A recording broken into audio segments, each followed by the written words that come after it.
judge's view, under the auspice of judicial. That's really political when they're just trying to override the policies that we've enacted through the normal legislative process.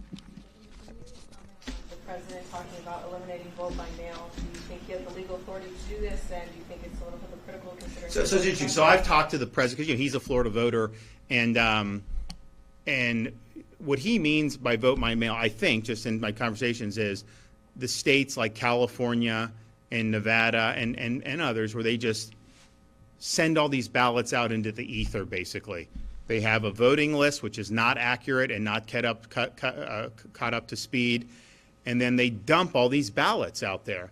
So, if you're like renting an apartment in Las Vegas and you register to vote there, they'll mail you a ballot if you don't ask. And then they'll mail you a ballot for the person that rented that apartment before you. And then they'll send you a ballot for the person that rented the apartment before them. And you get these ballots just showing up. And then they do ballot harvesting where it becomes this like total fraud. So I think absolutely that should not be allowed. I think what Florida has is absentee voting effectively, where you have to request a ballot. The state of Florida and the local they are not authorized to mail anybody a ballot on their own. They can send you for absentee. And obviously, we've got snowbirds. So it's popular to have that option. Clearly, you would need some absentee for military overseas, right? I mean, so that's at a minimum, you'd need that. But I think Florida, you have to show ID to get the ballot. You have to show ID when you turn it in to verify it and put that on the thing. So this is all being checked. And there's no ballots that are just out there floating around without that. We also ban ballot harvesting in Florida. So you request a ballot, you get it, you turn it in, you're the spouse or something within reason, but you don't have these political operatives allowed to just get a satchel of votes and then just dump them off. We got rid of the drop boxes. They want to just put these drop boxes in the middle of town in different places. Unattended? Like, no, we're not doing that. So we've really, I think, shown how it's done. But the mass mailing of ballots, I think, has been a huge mistake. I don't think that there are adequate safeguards on that when you start talking about the Californias and the Nevadas. And so I think it should be discontinued. And look, I would be fine, voting, on election day. Now, a lot of people like having the time to early vote or whatever, and so that's just been built into Florida's system. But the old-fashioned way was fine with me. But definitely, just sending out ballots like that, huge potential. And when you pair that with ballot harvesting, it's like, are we trying to determine the will of the people, or are we just trying to determine, who's got the best political operatives to grab these votes and just beg people to give them their ballot? And I think it honestly leads to intimidation, too. If you're in Las Vegas, everyone knows ballots should get mailed out. Do you think like the culinary union is just going to let you kind of vote your conscience without trying to? No, they're going to want to see those votes. They're going to want to bring the votes in. So it creates a whole host of things.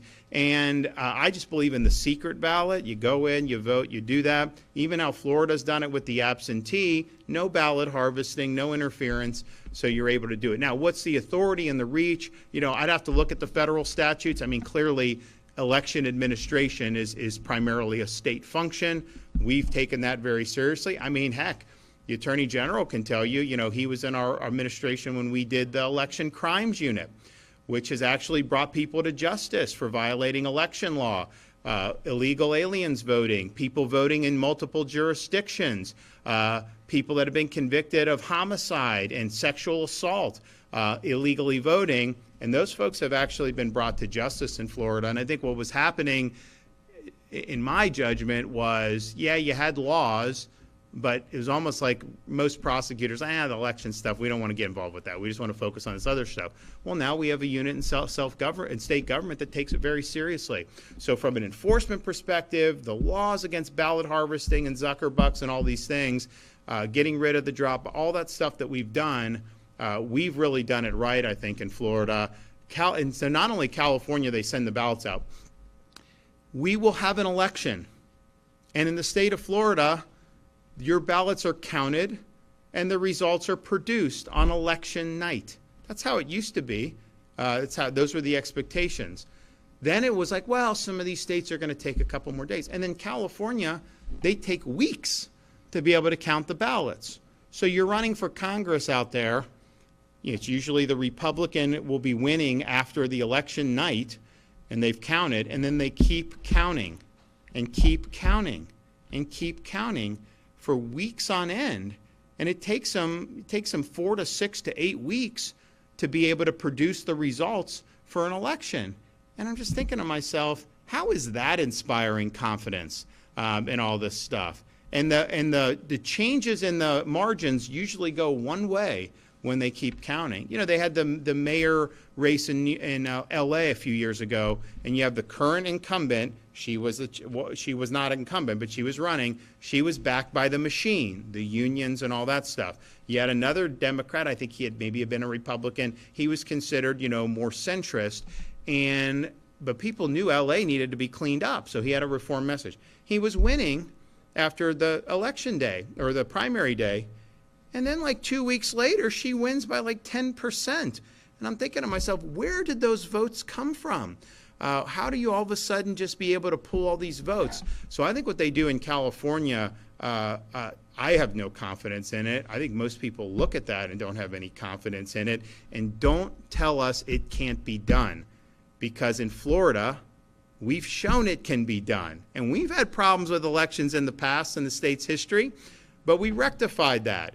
And when I came in, we had some hiccups in the 2018 in some of these counties. I took some action, but then we worked with the legislature to do robust election integrity measures. And it works.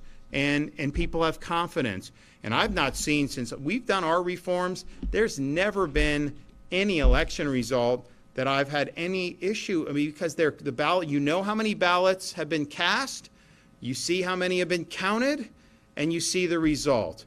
With California, you don't even know how many votes are outstanding. Like they can, postmark it on election day and it gets there 10 days later. Oh yeah, we'll count that still. I mean, so we showed it can be done. I think our model is the best model for the country. But, I think Congress may be able to do some things to make it so that these states are not able to pull some of the shenanigans they did. But you remember back during COVID, they were trying to get me to cancel some of these elections because I was like, no, we're going to do the same thing. But what happened is they put a lot of money in the CARES Act to really underwrite this whole mail-in ballot situation, and that really exacerbated the problems in the 2020 election like we've never seen before. So people ask me like, Florida, you guys are leading this. You just how you do it. I was like, as governor of Florida, I get this great cheat code. All I got to do is look to New York, Illinois, California, and then do the opposite. At a press briefing, Governor Ron DeSantis responded to President Trump's call to end mail-in ballots, focusing on the flaws in mass mailing systems in states like California and Nevada. DeSantis expressed concerns about the potential for fraud, particularly when ballots are sent indiscriminately to voters, including those who may no longer live at the registered address. He emphasized the need for accurate voter rolls, pointing out that in some areas, ballots are mailed to people who haven't updated their registration, creating an environment ripe for ballot harvesting.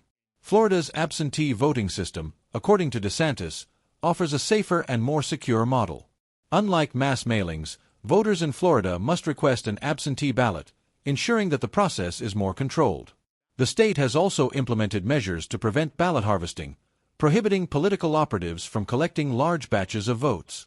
DeSantis also argued against the use of unattended drop box, which he believes make the election process vulnerable to manipulation. The governor compared Florida's election process to that of California, which he criticized for taking weeks to count ballots. He suggested that this delay in producing results undermines public confidence, especially when the margins of victory shift dramatically after days of counting. In contrast, Florida counts ballots quickly and announces results on election night, providing greater transparency and trust. Florida's election integrity has also been bolstered by the creation of an election crimes unit. This initiative aims to ensure that those who violate election laws, including non-citizens or convicted felons voting illegally, are held accountable. DeSantis also pointed to the federal government's involvement in the 2020 election, where large sums of money were allocated to support mail-in voting, further exacerbating the issues. In concluding his remarks, DeSantis expressed confidence in Florida's election system, claiming that the state's model of requiring requests for absentee ballots, banning ballot harvesting, and ensuring fast results is a more effective and trustworthy approach to conducting elections. He stated that, as governor, he often looks to states like New York, Illinois, and California and simply does the opposite to improve Florida's election process.